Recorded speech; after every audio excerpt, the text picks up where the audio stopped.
আসসালামু আলাইকুম।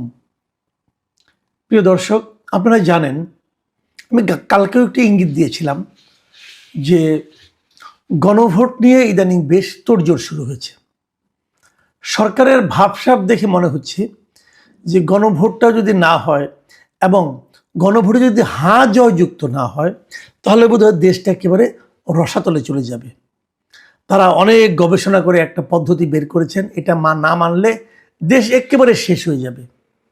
হ্যাঁ, আমি মানি গণভোটটা যে জুলাই সনদের উপর হচ্ছে, মানে তারা যে জুলাই সনদটা বানিয়েছে যেটাকে পাশ করার জন্য এবং যেটাকে সমস্ত রাজনৈতিক দল যাতে মেনে চলে তার জন্য এই গণভোটটার আয়োজন করা হয়েছে। এবং যে জুলাই সনদটা বানিয়েছে তারা, এটা একেবারে যে খারাপ তা কিন্তু আমি বলছি না। এর কিছু কিছু টার্ম, কিছু কিছু বিষয় আমারও খুব পছন্দ, কিন্তু তারা যেভাবে গণভোটের প্যাকেজটা বানিয়েছে সেই প্যাকেজটা নিয়ে আমার আপত্তি। কিছু পছন্দ, কিছু অপছন্দ, কিন্তু যদি আপনি হ্যাঁ বলেন তাহলে অপছন্দ যেগুলো সেগুলো আপনাকে নিতে হবে। আর যদি আপনি না বলেন, যেগুলো আপনাদের পছন্দ আছে সেগুলো বাতিল হয়ে যাবে। যাই হোক, আমি বলেছিলাম যে গণভোট নিয়ে আমি একটা ডিটেল আলোচনা করব, কিন্তু আমি দেখলাম যে ডিটেল আলোচনা করতে গেলে যে সময় লাগবে এই সময়টা আসলে একদিনে হবে না। তো আমি গণভোটের কিছু কিছু বিষয় নিয়ে কালকেও আলাপ করব। আজকে আমি একটা মাত্র বিষয় নিয়ে আলোচনা করব, এটা ধারাবাহিকভাবে আসলে চলতেই থাকবে। যে একটা নিয়ে আলোচনা করবো সেটাই আপনারা বুঝবেন জিনিসটা কেমন হচ্ছে। আচ্ছা, গণভোটটা পাশ হলে কি হবে? সব রাজনৈতিক দলগুলো এটাকে মানবে। রাজনৈতিক দলগুলোর মধ্যে কি সেই মানার সদিচ্ছাটা আদৌ আছে? ধরেন গণভোট পাশ হলো, পরে পলিটিক্যাল পার্টিগুলো মানলো না, আপনি কি করবেন? মারবেন? কিভাবে মারবেন? একটা সিম্পল এক্সাম্পল দিই।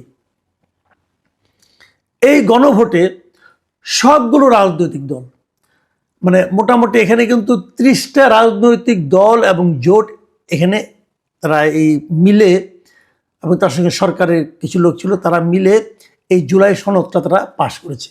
মানে জুলাই সনদটা তারা মানে আপনার বানিয়েছে যে এই বিষয়ে আমরা চাই। এর মধ্যে কিছু কিছু বিষয়ে কেউ কেউ নোট অফ ডিসেন্ট দিয়েছে, কেউ কেউ সবগুলো মেনেছে, কোনোটাতে আছে এরকম। এদের 22 নম্বর ধারাটা, এটা হলো সংসদে নারীদের অংশগ্রহণ কি পরিমাণ থাকবে, মানে কি পরিমাণ নারী, কি কত সংখ্যক নারী এই জাতীয় সংসদ নির্বাচনে অংশ নেবে এবং জাতীয় সংসদের আসনে কতগুলি নারী বসবেন, কতজন নারী বসবেন, এই বিষয়ে একটা আলোচনা হয়েছে। সে আলোচনাটা লম্বা সময় ধরে হয়েছে। কিন্তু প্রথমে বলা হয়েছিল মানে সংবিধান সংস্কার এবং নির্বাচনী ব্যবস্থা সংস্কার যে দুটো কমিশন হয়েছিল তাদের দিক থেকে প্রস্তাব ছিল যে সংসদের আসন সংখ্যা হবে 400।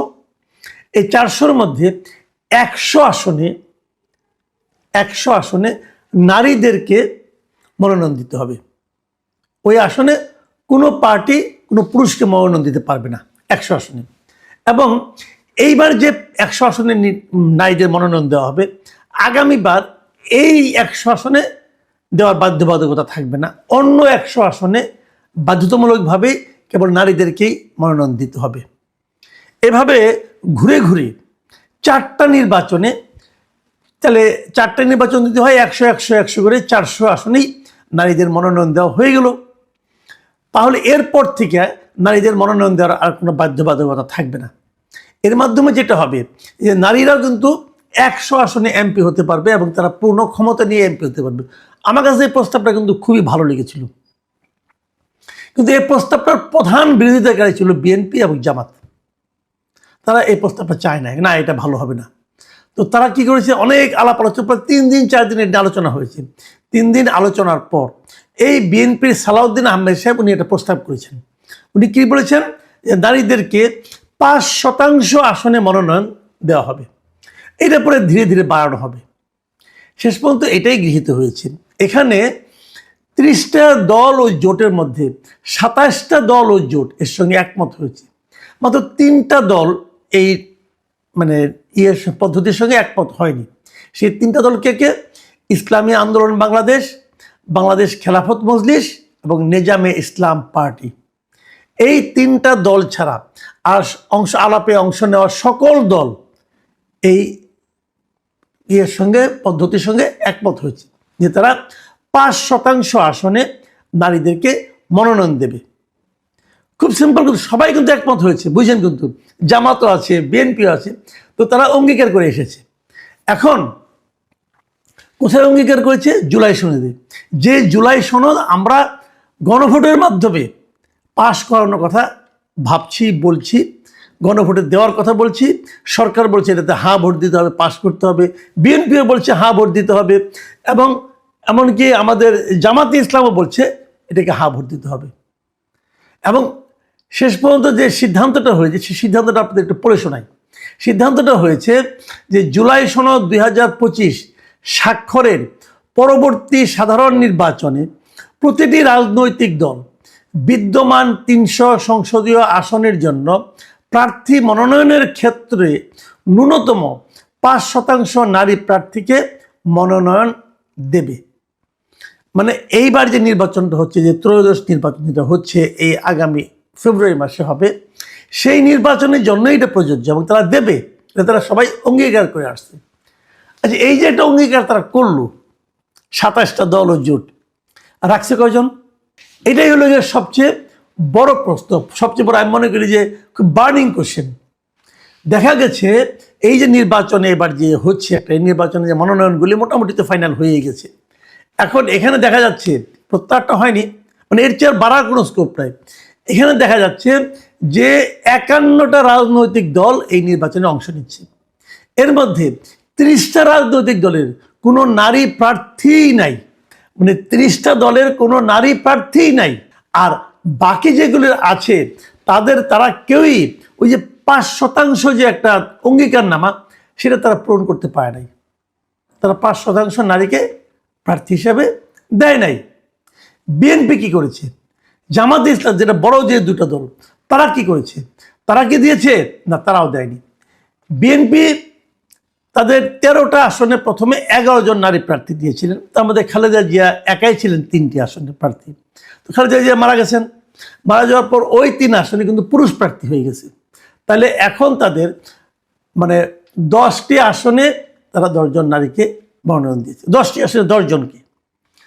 এবং এই 10 জন কারা আপনারা জানেন সবাই, আমি তবু নামগুলি একটু বলি।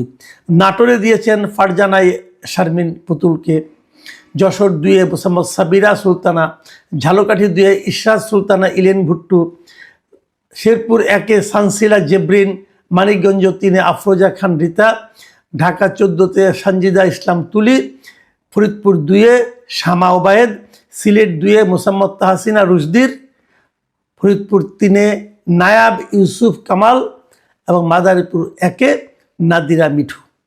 এই যে 10 জন প্রার্থী তারা দিয়েছেন, এই 10 জনও যদি আপনি খুব ঠান্ডা মাথায় হিসেব করে দেখেন, সবাই এসেছে পারিবারিক কোটায়।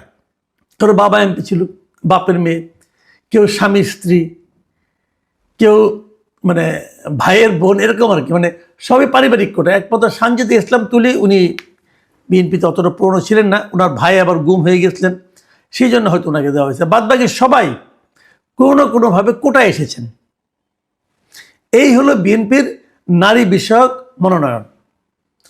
শতকরা হিসেবে দেখা, বিএনপি তো সবগুলি দেয় নাই, তাদের কিছু তারা শরিকদেরকে কিছু আসন দিয়েছে। তো ধরা যাক 272টা আসন তারা দিয়েছে বলে যতদূর বুঝতে পারি। এই 72-এর মধ্যে 10 জন হিসাব করলে শতাংশের হারে যে দাঁড়ায় 3.6%, মানে 4%ও হয় না। অথচ তারা 5% দেবেন বলে কিন্তু জুলাই সনদে অঙ্গীকার করে এসেছেন। বিএনপি কীভাবে ব্যাখ্যা করবে? মানে জুলাই সনদের প্রতি তাদের অঙ্গীকারটা, যেটা তারা নিজেরা অঙ্গীকার করেছে, সেটাই তারা পালন করছে না। তো যদি জুলাই সনদ পাশ হয় তখন কি হবে? আচ্ছা ঠিক আছে, আওয়ামী লীগ আলাপ বাদ দেন, আমরা একটু জামাতে ইসলামের কথা বলি। জামাতে ইসলাম তো মানে তারা কিন্তু জুলাই সনদ নিয়ে সবচেয়ে সোচ্চার। যেগুলো রাজনৈতিক দল আছে তার মধ্যে সবচেয়ে সোচ্চার হলো জামাতে ইসলাম। জুলাই সনদ পাশ করতেই হবে, এভাবেই পাশ করতে হবে, অবিকৃতভাবে পাশ। আচ্ছা ভাই, পাশ যে করবেন, আপনি এটা মানবেন কিনা সেটাকে বলেন না ভাই। যদি আপনার ক্ষমতায় যান মানবেন। আজকে যদি আপনার গণভোটে হা জয়যুক্ত হয়, তাহলে তো এটা মানতে হবে সবাইকে। মানবেন নাকি আপনারা? আপনারা মানবেন না। উদাহরণ দিই, কয়েকদিন আগে তো আপনারাই অঙ্গীকার করে আসছেন যে আপনার 5% আসনে দিবেন। জামাতে ইসলামী একটা আসনে কোনো নারীকে মনোনয়ন দেয় নাই, একটা আসনেও না। মানে আমি যদি বলি যে অঙ্গীকার ভঙ্গের প্রতিযোগিতায় জামাতে ইসলাম চ্যাম্পিয়ন, তাহলে কিন্তু খুব একটা ভুল বলা হবে না। তারা একটা আসনেও দিল না। আচ্ছা, জামাতের কি নারী নেত্রী নেই? তাও কিন্তু না। জামাতের যে কেন্দ্রীয় মজলিসে শুরা আছে, এবার সেখানে 91 জন নারী নির্বাচিত হয়েছেন। তাদের কেন্দ্রীয় মজলিসে শুরার মধ্যে নারী সদস্য আছেন 91 জন। তো সেটাও কি আপনাদের জন্য তাদের মাঝখান থেকে কোনো একজনকে দিতে পারলেন না? তার মানে এই যে এই সমস্ত বড় বড় কথা, এগুলো আসলে বাত কি বাত, এগুলো নিয়ে তারা আসলে কেউ সিরিয়াস না। জাস্ট মানে নিজে কয়েকদিন আগে যেটা অঙ্গীকার করে এসেছেন, যেটাকে গণভোটে পাশ করানোর জন্য সবাই উঠে পড়ে লেগেছেন, যে জিনিসটা আপনি পাশ করাবেন সেটা তো আপনি নিজেই মানেন না। তো এটা পাশ করেন, এটা পাশের পক্ষে, এটা গণভোটে হা ভোট দেওয়ার জন্য, হা ভোট দেওয়ার জন্য মানুষকে উদ্বুদ্ধ করার ক্ষেত্রে আপনার তো কোনো নৈতিক অবস্থানই নাই। দুই ভোটাররা জিজ্ঞাসা করে আপনারা যে হা ভোট দিতে বলছেন, আপনারা তো নিজেই তো না করছেন, আপনারা নিজেরাই যেটা অমান্য করছেন। এখন হয়তো ওনারা বলবেন যে না, আমাদের বাস্তব ভিত্তিটা এরকম না, দেশে আমাদের আর্থসামাজিক অবস্থা এখন এরকম নাই যে নারীদেরকে মনোনয়ন দিতে হতে পারে। তাহলে আপনারা হা বললেন কেন? হা বললেন কেন? এখন এই দল, এই দলগুলি তো ক্ষমতা আসবে। আপনি যখন ক্ষমতার কথা ভাববেন, এই জামাত অথবা বিএনপির বাইরে তার দল নেই ক্ষমতার জন্য, তারা এসে কি করবে? যখন তারা ক্ষমতায় নেই, যখন এই নারী ইস্যুটা নির্বাচনের মধ্যে একটা ইস্যু হতে পারে, মানুষ প্রশ্ন করতে পারে যে আপনি তো বলেছিলেন দিবেন 5%, আপনি তো দিলেন না। যখন এই প্রশ্নের কোনো ভালো জবাব তাদের কাছে নেই, তখনই তারা এই ধরনের অঙ্গীকার ভঙ্গে বিন্দুমাত্র দ্বিধা করে না। আর যখন তারা ক্ষমতায় চলে যাবে, তখন তো তাদের কোনো 5 বছরের জন্য জবাব দিতে নাই রে ভাই। তখন তারা এই সমস্ত আরও যে সমস্ত জুলাই সনদ আছে তার কয়টা মানবে? তো যে জিনিস মানবেন না আপনারা, যে জিনিস মানছেন না আপনারা, সেই জিনিসটাকে পাশ করানোর জন্য, হা ভোট দেওয়ার জন্য এত কোটি কোটি টাকা খরচ কেন করছেন? মানুষকে কেন এত পেইন দিচ্ছেন? এই প্রশ্নের জবাব কে দিবে, কিভাবে দিবে, কি দিবে, এটা আমি বলতে পারবো না। আমি কেবল হতাশাই ব্যক্ত করতে পারবো। প্রিয় দর্শক, এই হচ্ছে আমাদের দেশের রাজনীতিবিদদের, রাজনৈতিক দলগুলোর চারিত্রিক বৈশিষ্ট্য। এই হচ্ছে অঙ্গীকারের প্রতি, নিজের করা অঙ্গীকারকে বৃদ্ধাঙ্গুলি দেখিয়ে উড়িয়ে দেওয়ার, অবজ্ঞা করার, পদদলিত করার মানসিকতা। এরাই আমাদের দেশে আগামীতে রাষ্ট্র ক্ষমতায় আসবে। কে আসবে? বিএনপি আসুক অথবা জামাত আসুক, এরাই তো আসবে। কে আসবে? যারাই আসবে, এই হলো তাদের মন মানসিকতা। প্রিয় দর্শক, এখন আর নতুন করে কি বলার আছে? ভাবুন আপনারা, এ কাদের পাল্লায় আমরা পড়েছি। আল্লাহ হাফেজ।